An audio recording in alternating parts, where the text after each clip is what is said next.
2008 Bionicle had some pretty incredible sets, and a real standout for me is Gorast. Let's talk about what makes this set so great.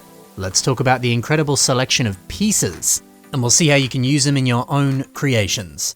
And why don't we check out a sweet revamp of the set as well? Alright, let's do it. Makuta Gorast, a set that beautifully breaks the mold. 4 arms, thin limbs, and all manner of creepy claws. This set is unlike anything we've seen before. When this set came out, it actually debuted a ton of new elements, and many of them contribute to the quite unique vibe of this set. For example, the silver claws, brand new. This elegant marbled mask. What a sweet mix of green and black, it's elegant. And the quite sensational hands. They look good here, but they do look better as feet. And these new wings, they're just the best. That crazy hexagonal pattern. The sharp lines, the dynamic feeling. Dang. In fact, these pieces were so freaking good that they returned in Hero Factory. Although funnily enough, these were the only 2 sets to ever include this piece. And actually, I like that.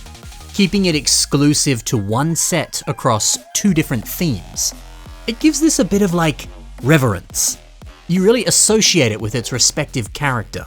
Because, think about it. There's other sets that at the time came with an exclusive weapon.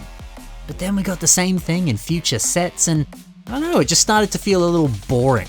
It felt a little bit less unique. Initially, that weapon was a part of the personality of the character. Now, not so much. Thankfully, the kind of grandeur of this is still very present. And how about the new mold for the mask? It's made of rubber, and it shares some of the same marbled coloration as those claws. It's gorgeous. Look at how it continues that repeated pattern that we see on the wings. Good bit of consistency across the designs and the elements.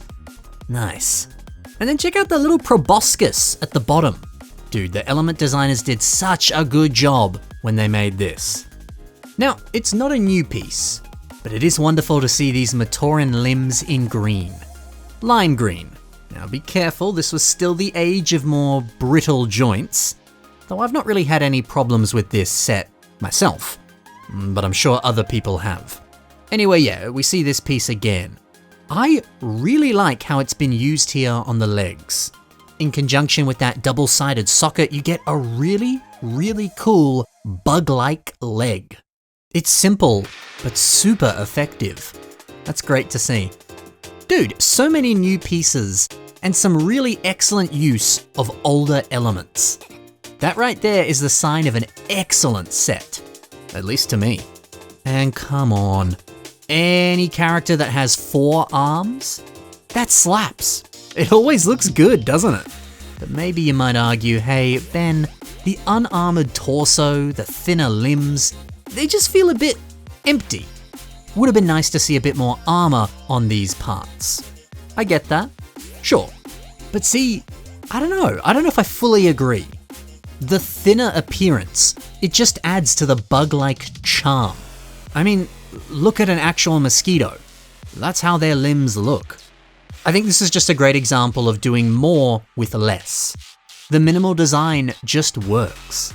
What a great set. But okay, we're talking about all the pieces, but hey, let's put them into action. How can they be used in your own LEGO creations? I want to start off with this sensational mask. Bionicles uses it for shoulder pads on a revamp of Kuroda. How cool is it that that little proboscis now becomes shoulder spikes?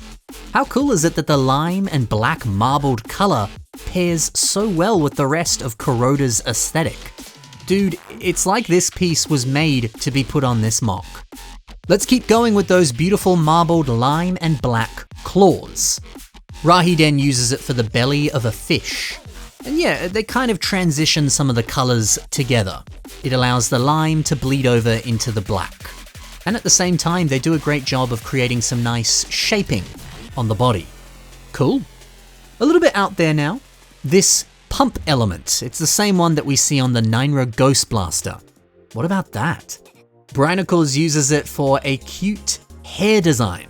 Quite different, quite unexpected, but it actually works, doesn't it? A little bit more of a, I guess, robotic hair design. Funky. Oh yeah, and then, continuing on from that element, what about the Silver Blaster? Bonkarella uses it for a quite nice arm design, shoving it into a power miner's drill head. The finished result is quite brilliant. And then the Silver Claws. D3x3 switches it up and uses it for feet.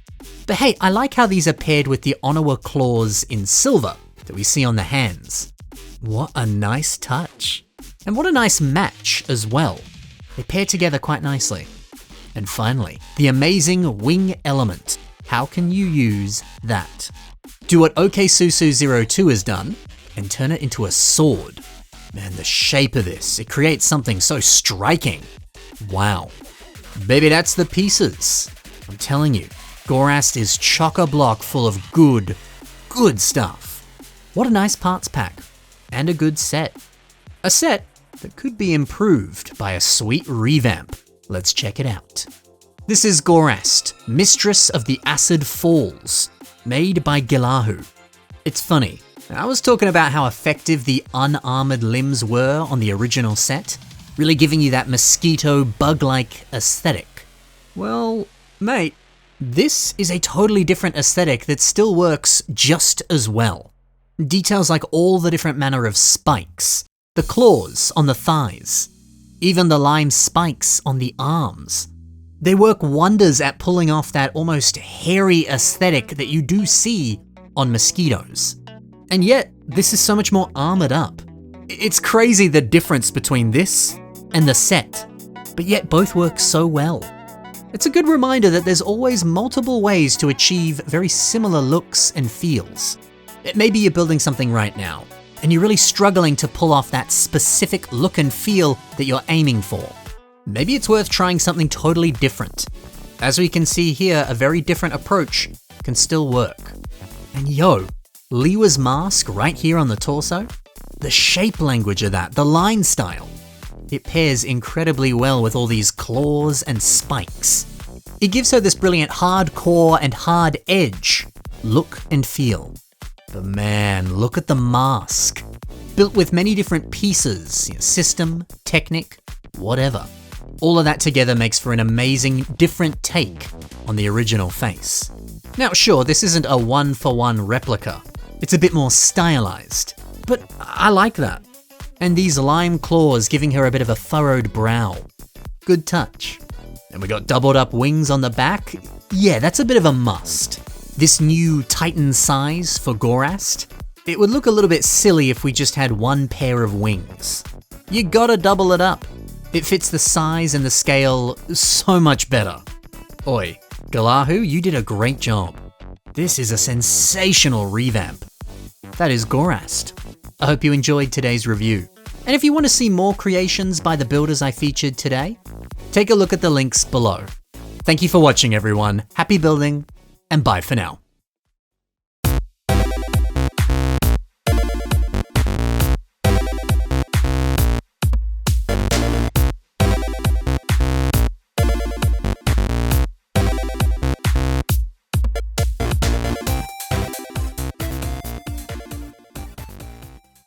Fun fact, Gorast is the first canister set to have 4 arms, and the only female character in a canister set that does not have blue armor.